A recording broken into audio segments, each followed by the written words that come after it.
I passed the first phase. Mm-hmm. And the second phase, when I lost the second phase, that was like, I felt so bitter. I felt so bad. Like, I felt really, really bad. And that was actually the turnaround point, because then I trade gold. I wasn't patient. But after that, when I took the next challenge, which I'm actually funded right now, I told myself,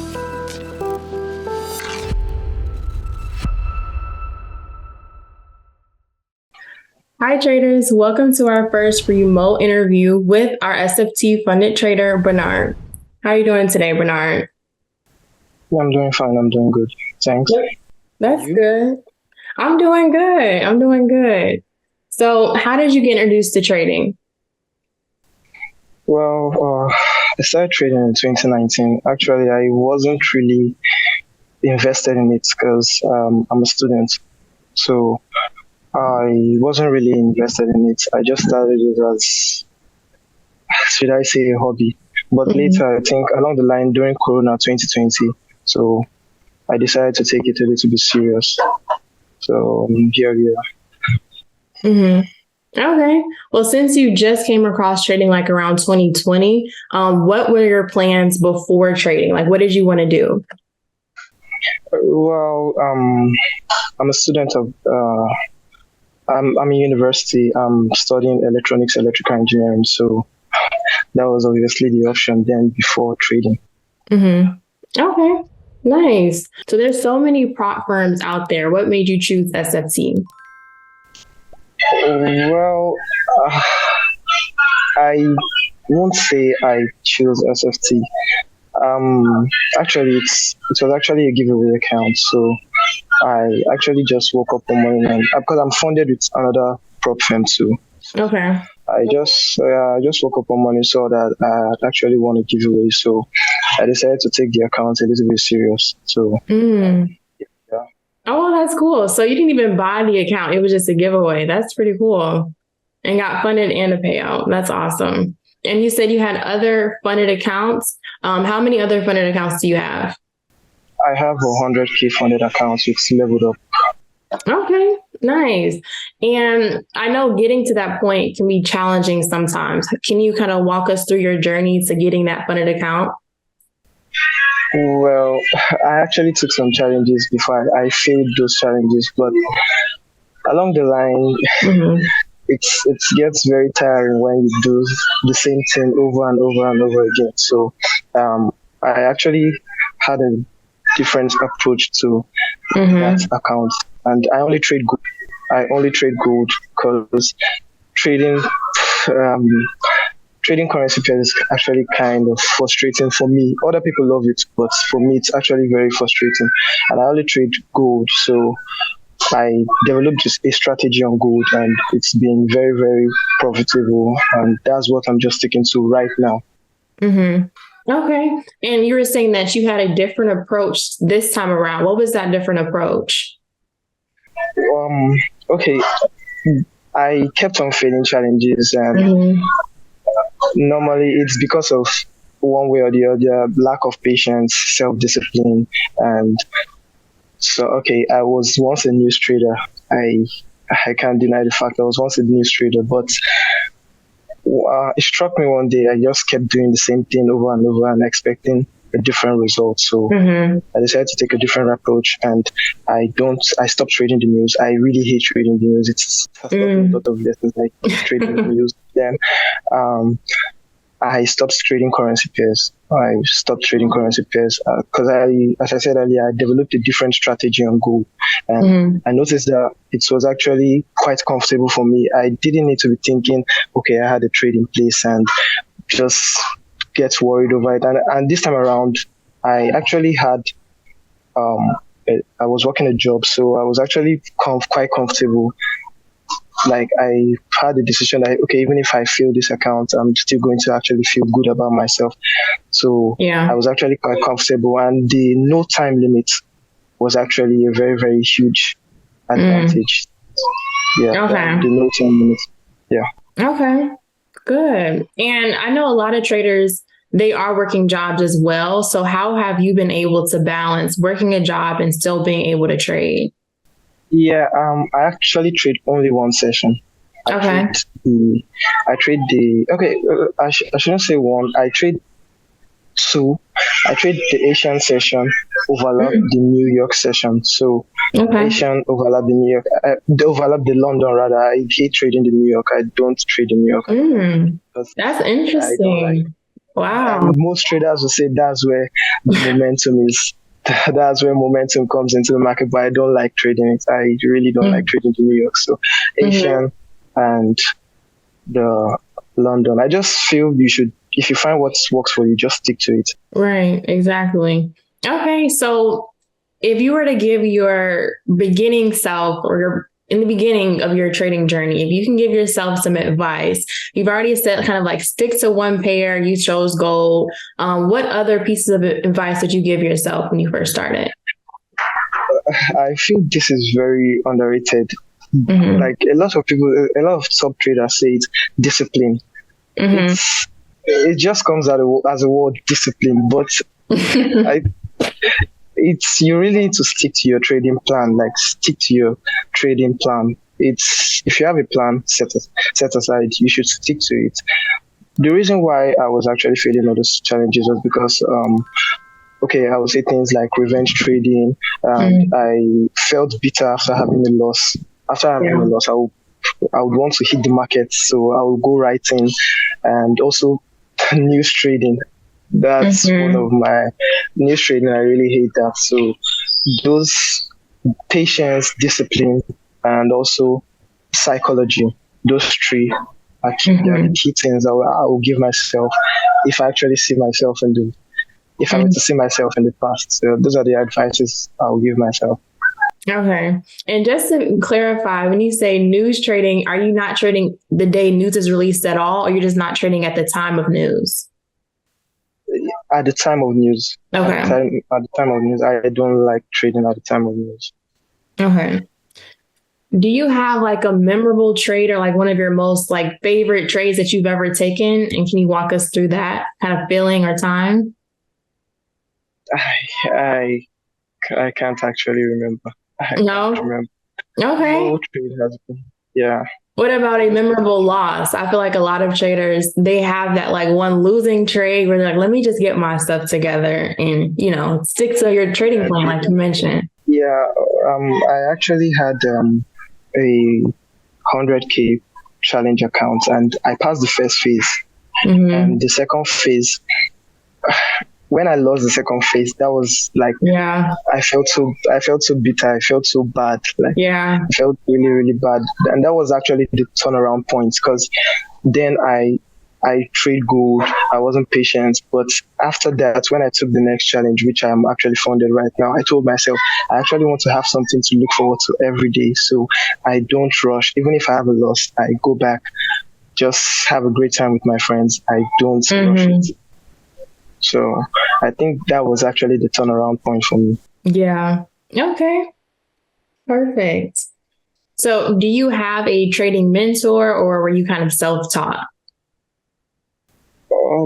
I don't have any, but a lot of people use ICT, but I don't use that. As I said earlier, I developed my own strategy and I've been following it. I don't have anybody I really look up to as a trader. Well, on Twitter, you see a lot of, should I say, trading gurus, and but I don't really have anybody I really look up to. I don't want to, kind of rush myself to be like this person, or just try to push myself harder than I'm meant to. So I just go at my own pace. I don't really have a trading mentor. Okay. And that's always good. Like it's you versus you at the end of the day in the market. So if you can keep like beating almost, how can I phrase it? If you can keep on like passing your previous milestones and kind of look forward to getting to that next milestone, that's always good too. Exactly. Yeah. Exactly. Good. So how did you feel when you received your first payout? Are you talking about my first payout with SFT or my first payout in general? Let's do your first payout in general. It felt great. It felt nice because it was actually a huge payout. So it felt nice.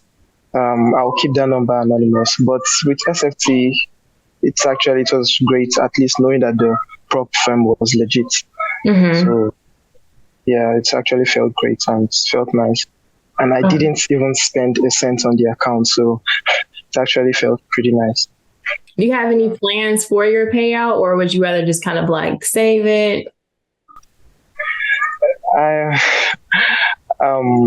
I didn't really have any plans for the payouts. I just received the payouts and I did a few things with it. It's actually not much, but I just did a few things with it. Okay. Yeah. And it's okay if it's not much. A lot of traders don't get to that point where they even, like you said, you failed phase 2 at one point. So a lot of traders don't make it past those 2 evaluations points. So the fact that you got a payout is actually amazing. Yeah. You're welcome. Do you mind walking us through kind of like a overview of your strategy or how you look at the market? Okay. I only look at gold. Okay. So I actually look at each candle as I look at the larger time frame first, the 4 hours, then down to the 2, then down to the 1. Then I see the trend. I look at the trend, the overall trend.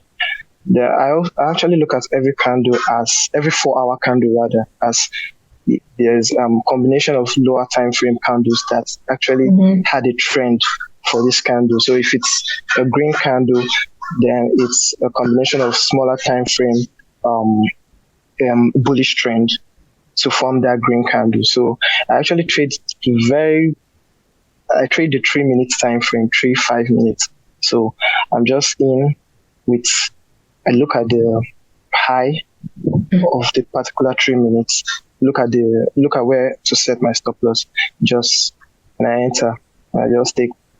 I don't actually wait for my trades to hit the target sometimes because it's gold and it can reverse, and it's the small time frame. It's not like I'm looking at the big time frame. So you can actually have a lot of break evens because I experienced this when I actually started developing the strategy. You will have a lot of break evens, and if you later experience a loss after having a lot of good trades that actually went back to break even, it can actually mess with your mind. So I don't usually leave it to hit the target. So if I'm about probably 0.75 there, I just take it. Okay. And so you're entering on the 5-minute time frame. Is that correct? You said 3 or 5 minute time frame? Yes, 3 or 5 minutes.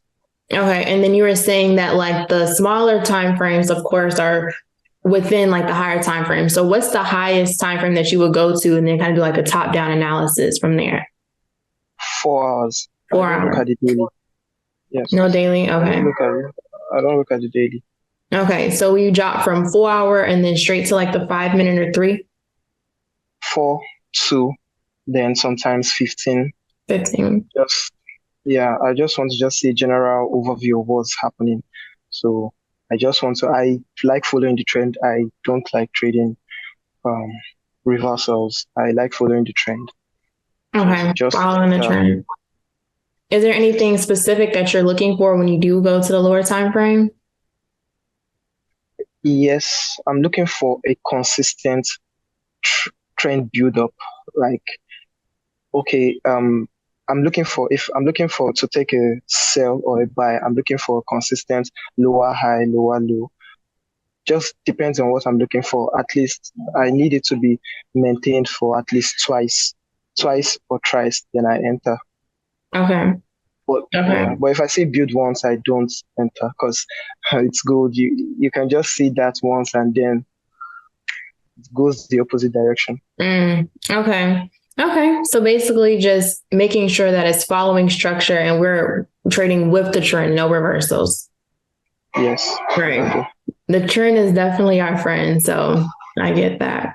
And do you consider yourself more of a scalper, or have you ever dived into like swing trading? No, I've never actually swing traded. Okay, when I trade currency pairs, I actually swing trade. When I was trading currency pairs, I actually swing trade, keep trades. through the weekend. But now currently I would say I'm a day trader because sometimes I can hold a trade from the Asian session into the London session. So it's not like I'm just going there to scalp for 5 minutes, 10 minutes. Yeah, so I'm actually looking for a good trade. Okay. And have you found like scalping more beneficial with prop firms? You switched from swinging to scalping, but do you find it more, would you keep scalping with a prop firm or would you ever swing trade with a prop firm? I would rather swing trade. I don't like scalping. It causes heightened emotion, so I don't like it. Okay. And I know a lot of people, they use different risks when taking the challenges. What risk do you feel was most comfortable for you to pass the challenges? So like, let's say for phase 1, what did you initially risk when you started the account? Okay, 1% per trade. 1% per trade. So it was 10% drawdown. So 1%, at least I need to have 10 failed trades to actually lose the account. So 1% per trade. And with my strategy, I know my win rate wasn't that bad. So I actually risked only 1%. I'm on 5K, I go with 0.2 lot size. Then if I'm on 10K, I just like that, just scale up arithmetically. So 0.4 on 25K, it will be 0.2 times 5. That's one lot size. Okay. And then so like that's your initial trade. Do you ever increase your risk percentage throughout the challenge or no? When I was taking the challenge, I was actually switching between 0.2 and 0.5.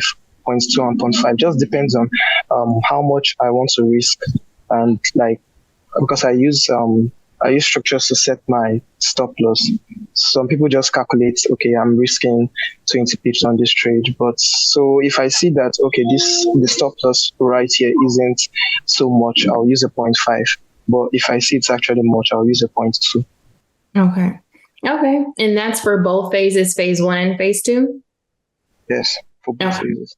Okay. Does anything change when you get your funded account? Are you more reserved or you're keeping that same risk strategy? 0.2, just 0.2. Okay. Nice. So what is your plan moving forward with trading in, this prop firm? Do you plan on getting another account with us, or what's your plans moving forward within your trading career? I plan to scale higher. I plan to be, okay, currently I'm a 5-figure trader, but I plan to be a 6-figure trader. Okay. I'm planning to scale higher, 500K, even go as high as 1 million. Yeah, that's nice. Do you have like a plan of how you'll do that? Like, are you going to kind of take your time in it, or are you just going to kind of go for the higher account sizes right away? I'll actually use the smaller account sizes to buy the higher account sizes. So it's just like, it's a journey. You don't need to rush it. So just little by little and you get there. As long as you're focused, little by little you get there. I'm not planning to just rush it and just go for a 200K account. And if I do, I'm going to feel so bitter about myself. So. Yeah. And plus that might have like an effect on your psychology. Like if you try getting like this huge 400K account right away and you're not used to dealing with those numbers or seeing that kind of like huge fluctuation, it might like really, you might blow more accounts than you do win. So I understand that for sure. What would you say is one thing that you would want to work on moving forward within your trading journey? I would like to know how to balance my trading life and my personal life. Like, I really need to learn how to do that, balance my personal life and my trading life, because sometimes the frustration from trading, you can take it out on your normal life. So I just want to just have that balance between them. Okay. Are you doing anything like to work towards that? I know for me personally, reading books, like I'm reading like this book on like building habits, that has been helping me. Is there anything that you've been doing to kind of work towards that balance for you? Well, right now, nothing. Right now, nothing. Just, yeah. Right now, I'm thinking of ways to scale up. Yeah. Yeah. So that is just like keeping me occupied right now. So. Okay. Okay. And that's completely fine. Is there anything else that you wanted to add or any other additional pieces of advice that you would give traders that are wanting to take on a SFT prop challenge? Well, one thing I would like to really hit on is that I think traders should actually get their accounts with 10% drawdown than the 8% drawdown. It actually gives you a little bit more comfortability. It gives you a little bit more breathing space. And also, just the same thing I said earlier that I would have told myself, just patience, discipline, and just you need to work on your mental psychology. So that's just all. Okay, good. Okay, well, to wrap things up, how would you say trading has had an impact on you overall as an individual? Well, it's actually been a very, very tough journey. So I won't say it's been all good. It has actually helped me. Trading has actually helped me build better discipline. So that one's for sure. It has actually helped me build a stronger mentality. And obviously patience. It has actually helped me keep calm better. So not actually jumping at the first reaction to situations, just actually kind of hold back, think before jumping into situations. So it's actually character-wise, behavior-wise, it has actually helped me. And also financially.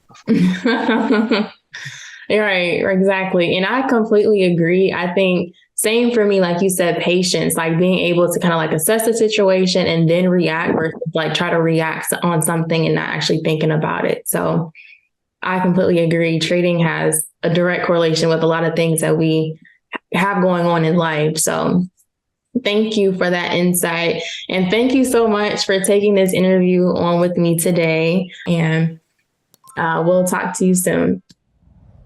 Okay, thank you.